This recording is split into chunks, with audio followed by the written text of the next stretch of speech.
नमस्कार। धर्मवीर भारती द्वारा लिखी गई गुनाहों का देवता का आज मैं अगला भाग प्रस्तुत करने जा रही हूँ, जो कि अभी तक आपने सुना।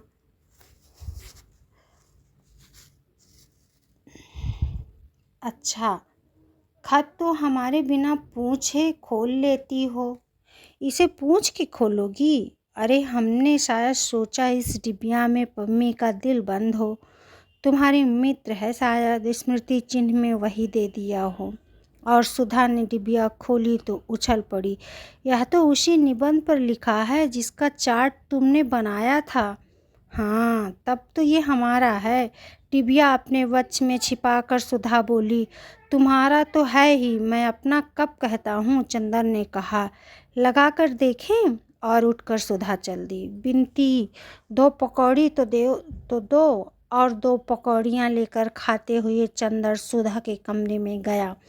देखा सुधा शीशे के सामने खड़ी है और मेडल अपनी साड़ी में लगा रही है। वह चुपचाप खड़ा होकर देखने लगा। सुधा ने मेडल लगाया और क्षण भर तना कर देखती रही, फिर उसे एक हाथ में वक्ष पर चिपका लिया और मुंह झुकाकर उसे चूम लिया।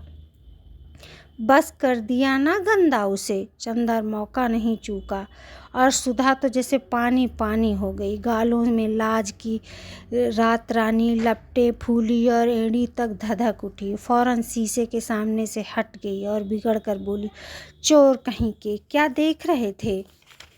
बिनती इतने में तस्तरी में पकौड़ी लाकर सुधा ने झट से मेडल उतार दिया और बोली, लो रखो सहेज कर। क्यों, पहने रहो ना? चंदर बोला। ना बाबा, पराई चीज अभी खा जाए तो डांड भरना पड़े। और मेडल चंदर की गोद में रख दिया। बिनती ने धीमे से कहा, या मुरली मुरलीधर की अधरा ना धरी, अधरा ना धरोगी।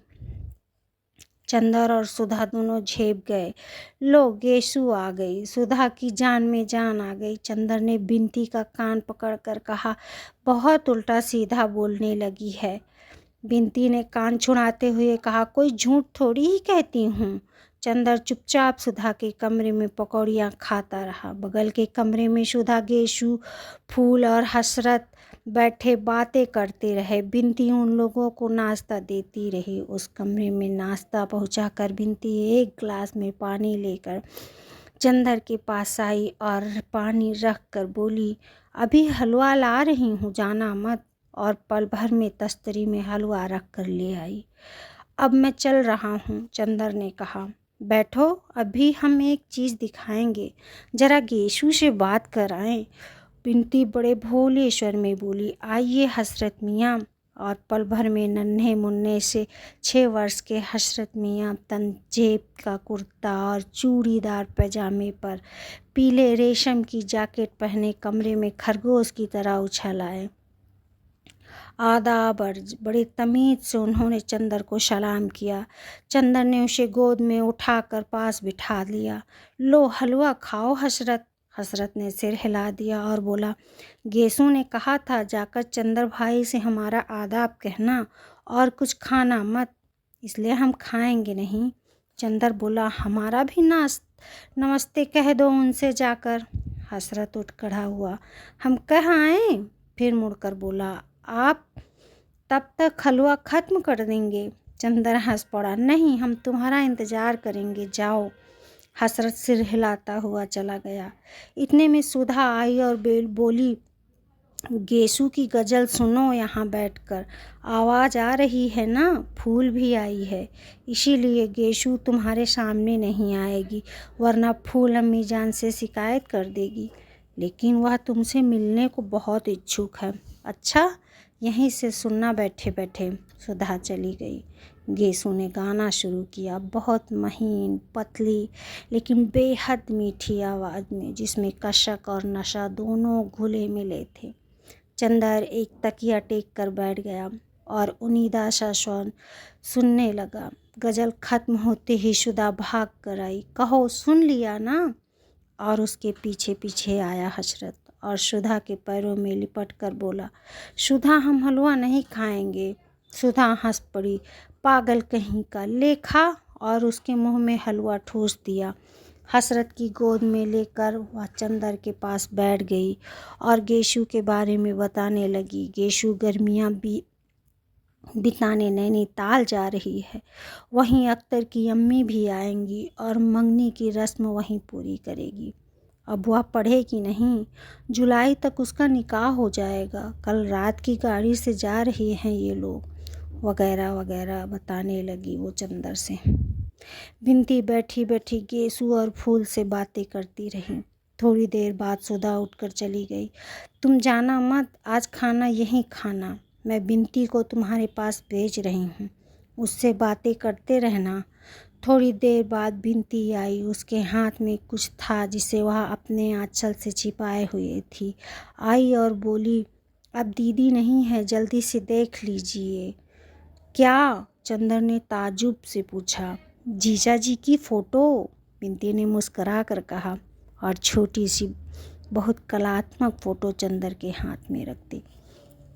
अरे यह तो मिश्रा हैं, कामरेड कैलाश मिश्रा।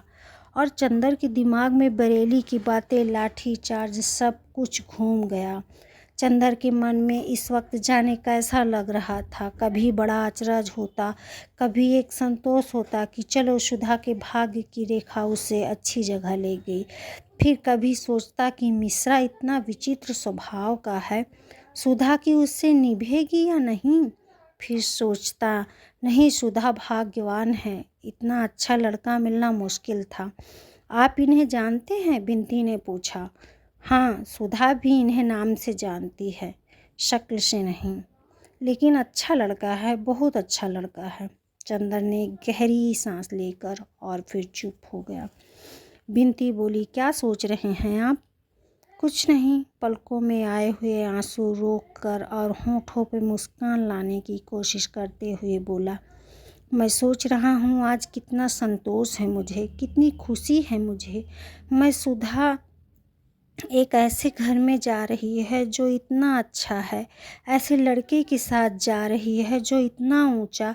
कहते कहते चंदर की आंखें भीग आई। बिनती चंदर के पास खड़ी होकर बोली, छी चंदर बाबू, आपकी आंखों में आंसू, यह तो अच्छा नहीं लगता। जितनी पवित्रता और ऊंचाई आपने सुधा के साथ निबाह किया है, यह तो शायद देवता भी नहीं कर पाते। और दीदी ने आपको जैसा निश्चल प्यार दिया है, उसको पाकर तो आदमी स्वर्ग से भी ऊंचा उड़ जाता है, फौलाद से भी ज़्यादा ताकतवर हो जाता है। फिर आज इतने शुभ अवसर पर आप में कमजोरी कहाँ से? हमें तो बड़ी शर्म लग रही है। आज तक दीदी तो दूर, हम तक को आप पर गर्व था। अच्छा, मैं फ़ोटो रख तो आऊँ, वरना दीदी आ जाएगी। बिनती ने फ़ोटो ले ली और चली गई। बिनती जब लौटी तो चंदर स्वस्थ था। बिनती की ओर क्षण भर चंदर ने देखा और कहा, मैं इसलिए नहीं रोया था बिनती, मुझे यह लगा कि यहाँ कैसा लगेगा। खैर जाने दो, एक दिन तो ऐसा होता ही है न, सहना पड़ेगा। बिनती बोली, हाँ सो तो है। अच्छा बिनती, सुधा ने यह फ़ोटो देखी है? चंदर ने पूछा। अभी नहीं, असल में मामा जी ने मुझसे कहा था कि यह फ़ोटो दिखा दें सुधा को, लेकिन मेरी हिम्मत नहीं पड़ी। मैंने उससे कह दिया कि चंदर आएंगे तो दिखा देंगे, आप जब ठीक समझे तो दिखा दें। जेठ दशहरा अगले ही मंगल को है, बिनती ने कहा। अच्छा, एक गहरी सांस लेकर चंदर बोला। बिनती थोड़ी देर तक चंदर की ओर एकटक देखती रही। चंदर ने उसकी निगाहें चुरा ली और बोला, क्या देख रही हो बिनती? देख रही हूँ कि आपकी पलकें झपकती हैं या नहीं। बिनती बहुत गंभीरता से बोली। क्यों? इसलिए कि मैंने सुना था देवताओं की पलकें कभी नहीं गिरती। चंदर एक फीकी हंसी हंसकर रह गया। नहीं, आप मजाक ना समझें। मैंने अपनी ज़िंदगी में जितने लोग देखे, उनमें आप जैसा कोई भी नहीं मिला। कितने ऊंचे हैं आप, कितना विशाल हृदय है आपका। दीदी कितनी भाग्यशाली है।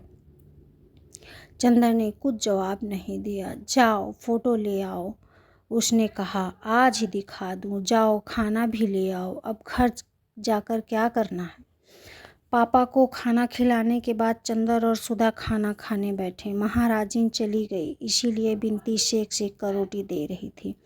सुधा एक रेशमी शनिया पहने चौकी के अंदर खा रही थी और चंदर चौकी के बाहर। सुबह के कच्चे खाने में डॉक्टर शुक्ला बहुत छूत अछूत का विचार रखते थे। देखो, आज बिनती ने रोटी बनाई है तो कितनी मीठी लग रही है। एक तुम बनाती हो कि मालूम ही नहीं पड़ता रोटी है कि सोख्ता।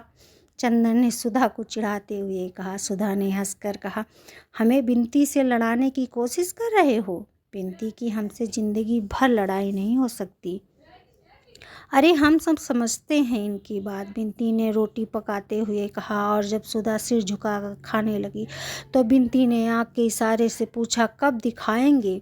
चंदन ने सिर हिलाया और फिर सीधा से बोली, तुम उसे चिट्ठी लिखोगी? किन्हें? कैलाश मिश्रा को, वही बरेली वाले।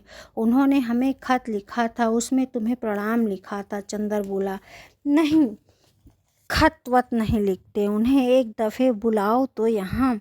हाँ बुलाएंगे, अब महीने 2 महीने बाद तुमसे खूब परिचय करा देंगे और तुम्हें उनकी पार्टी में भी भर्ती करा देंगे। चंदर ने कहा, क्या? हम मजाक नहीं करते, हम सचमुच समाजवादी दल में शामिल होंगे। सुधा बोली, अब हम सोचते हैं कुछ काम करना चाहिए। बहुत खेल कूद लिया, बचपन निभा लिया। उन्होंने अपना चित्र भेजा है, देखोगी? चंदर ने जेब में हाथ डालते हुए पूछा। कहाँ? सुधा ने बहुत उत्सुकता से पूछा। निकालो देखें, पहले बताओ हमें क्या इनाम दोगी? बहुत मुश्किल से भेजा है उन्होंने चित्र। चंदर ने कहा, इनाम देंगे इन्हें? सुधा बोली और झट से झपट कर चित्र छीन लिया। अरे छू लिया चौके में से, बिनती ने दबी जबान से कहा। सुधा ने थाली छोड़ दी। अब छू गई थी, अब वह खा नहीं सकती थी। अच्छी फ़ोटो देखें दीदी, सामने की थाली छूट गई, बिनती ने कहा। सुधा ने हाथ धोकर आंचल के छोर से पकड़कर फ़ोटो देखी और बोली, चंदर सचमुच देखो कितने अच्छे लग रहे हैं, कितना तेज है चेहरे पर, और माथा देखो कितना ऊंचा है। सुधा फ़ोटो देखती हुई बोली, अच्छी लगी फ़ोटो? पसंद है? चंदर ने बहुत गंभीरता से पूछा। हाँ हाँ, और समाजवादियों की तरह नहीं लगते ये, सुधा बोली। अच्छा, सुधा यहाँ आओ। और चंदर के साथ अपने कमरे में जाकर पलंग पर बैठ गई। चंदर उसके पास बैठ गया, उसका हाथ अपने हाथ में लेकर उसकी अंगूठी घुमाते हुए बोला, सुधा एक बात कहें, मानोगी क्या? सुधा ने बहुत दुलार और भोलेपन से पूछा। पहले बता दो कि मानोगी। चंदर ने उसकी अंगूठी को एकटक देखते हुए कहा। फिर हमने कभी कोई बात तुम्हारी टाली है क्या? तुम मानोगी चाहे कुछ भी हो? चंदर ने पूछा। हाँ हाँ, कह तो दिया, अब कौन सी तुम्हारी ऐसी बात है जो तुम्हारी सुधा नहीं मान सकती? आंखों में, वाणी में, अंग अंग से सुधा आत्मसमर्पण छलक रहा था। शेष कल अगले अंक में देखते हैं चंदर कौन सी बात है जो सुधा से मनवाने के लिए इतना बड़ा शीर्षक बना रहा है। आखिर वो क्या करना चाह रहा है और सुधा उससे क्या आशा रखती है, यह सुनने के लिए आप अगले अंक तक साथ देना। तब तक के लिए नमस्कार।